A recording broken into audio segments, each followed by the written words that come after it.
Hi guys, welcome back to Algots. The question we're going to do today is from InterviewBit and the question name is flip. So in this question we're given a binary string where each character is either 0 or 1. What we can do is we can perform at most one operation, and in this operation we can pick two indices L and R, and all the characters from the range L to R will be flipped. So that means if the element was initially 0 it will become 1, if the element was initially 1 it will become 0. Now we need to flip such that after the flip in our final string the number of ones is maximized. Okay, and if we don't want to perform the flip, then we have to return an empty array. And if there are multiple solutions, that means if there are multiple substrings, so we need to return the lexicographically smallest pair of L and R. That means we need to return the indices of the leftmost substring possible. Okay, so we need to pick L and R as to maximize the number of ones. So our first intuition would be, why not pick the longest substring of zeros, and after that, after flipping the zeros we'll get our maximum answer. So let's see if our test case is something like 0001. In this case, if we choose a substring this, after the flip the answer would be this, and we'll get the maximum number of ones as 4. So this works here. But what if our test case is something like 00100? Here there are two substrings of zeros, and if we see what the string would be after the flip, so if we flip this, the string would be 11100. If we flip this substring, it would be 00111. In both these cases, the number of ones in our final string is 3.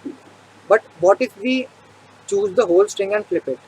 So in that case, the string would be 11011, and in this, the number of fours is the number of ones is 4, which is greater than any of the previous cases.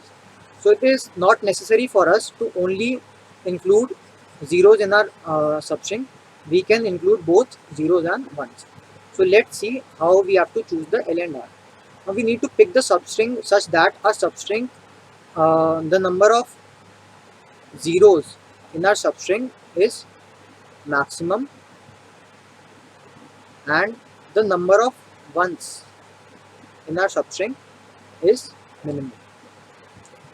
So that way, after the flip, we'll get the maximum number of ones as possible.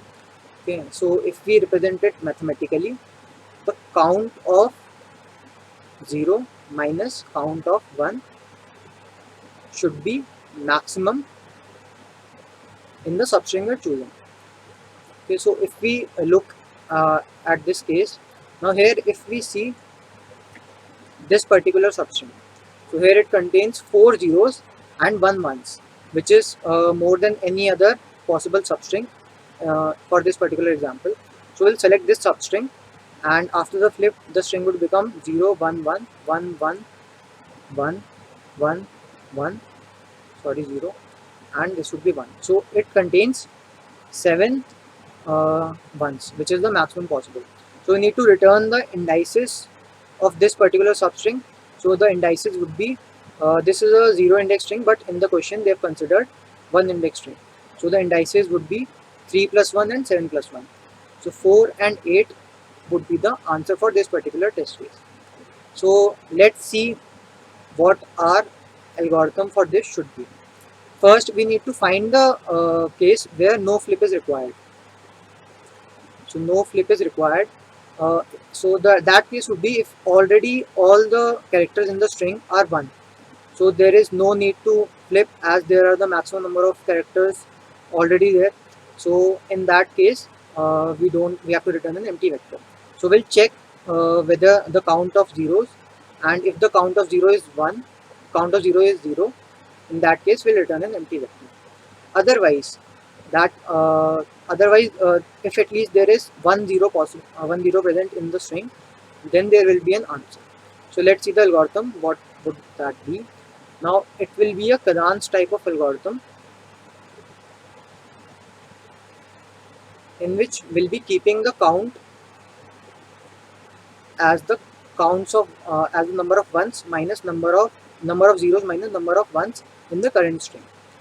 So let's see what the variables will be using. We'll be using count which will be storing the current number of ones minus current number of zeros in the count, and then will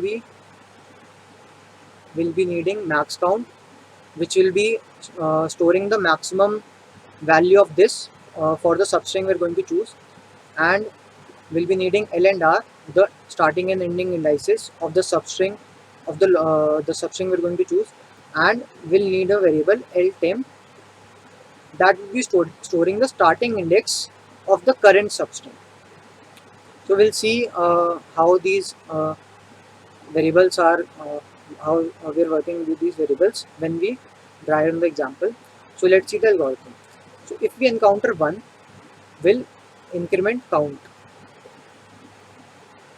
As in count, we're storing count of 0 minus count of 1. So if we encounter 0, we'll increment the count, and if we encounter 1, we'll decrement the count. Now let's see, this we have to do while iterating over all the characters from I0 to n, where n is the size of the string.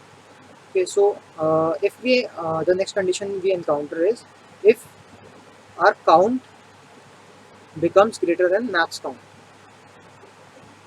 So in this case, we have found a string with more count than the max count, so we need to update the max count and L and R of the string. So max count will be updated as count, and L will be updated as LTemp, because LTemp is the starting index of the current substring. So it will be LTemp, and R will be I, because suppose if we are at this, so at this indexing, if we say that count has become greater than max count, so this indexing would be stored in LTemp, and the ending index for this substring would be I. So that's why R will be I.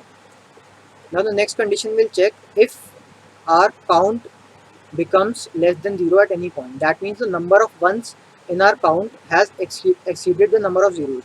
So we don't need to continue in the same substring. We need to start a new substring. So for the new substring, our count will be 0, and our LTemp would be updated as I plus 1. Suppose we are starting a new substring. Now till here there was one substring and we need to start a new substring. So the starting index for this substring would be I plus 1. That's why we have updated LTemp as I plus 1. Now after running for all the elements, we'll have our answer in L and R for the 0th index string. But in the question, as we have considered one index, so we'll have to return L plus 1 and R plus 1 as our answer. So this was the algorithm. Now let's try and run this algorithm for the test case we discussed. So let's write down the test case. It was 0 1 1 0 0 1 0 0 1. Now let's mark the indexings 0 1 2 3 4 5 6 7 and 8. Now let's mark the variables we're going to use. So that was max count. Now max count initially should be the minimum possible value, so it should be int min, and we'll be needing two variables L and R to store the indexes of the selected substring, and we need a variable LTemp which would be storing the starting index of the current substring. So for the starting, we're at indexing 0, so LTemp would be 0. So let's take a count here and let's start the dry run. So we encounter 0, so count is incremented and count becomes greater than max count. So max count and L and R should be updated. So max count now becomes 1, and L becomes LTemp, which is 0, and R becomes I, which is also 0 here. So the updations are done, and let's move forward. Now for next, we encounter 1, count is decreased, no conditions are true. For next, we encounter 1, the count is decreased, it becomes minus 1. So here this condition becomes true. So for the next substring, our count is updated as 0 and our LTemp is updated as I plus 1. So I plus 1, which is 2 plus 1 3. So till here we checked. Now this substring we have to scrap and we have to start a new substring from here on. So the starting index is stored in LTemp. Now we come here, we encounter 1, we increment count, it becomes 1, no conditions are true. Next we encounter another 0, so count is incremented, it becomes 2. Now it becomes greater than max count, so max count and L and R should be updated. So max count becomes 2, L becomes L temp, which is 3, and R becomes the current indexing I, which is 2. Okay, so moving further, we encounter 1, so count decreases, becomes 1, no conditions are true. Next count increases, it becomes 2, it is still not greater than max count. On encountering this 0, our count becomes 3. Now here we see count is greater than max count, so we need to update the max count and L and R. So max count is updated as 3, and L becomes L temp, which is 3, and R becomes the current indexing, which is 7. So these are the current values, and next we check 1, so our count becomes 2. Okay, and we have iterated over all the elements. Now finally we have to return L plus 1 and R plus 1 as the answer. So our values of L and R are this, and L plus 1 is 4 and R plus 1 is 8. So that is the answer for this particular test case, and it is same as the answer we discussed. So this algorithm will work perfectly fine, and we're just iterating over the string, once for calculating the count of zeros and second for our algorithm. So it is, the total number of operations is 2n, so it is an O of n time complexity approach, and we're not using any extra memory, extra array, so it is an O of 1 space complexity algorithm.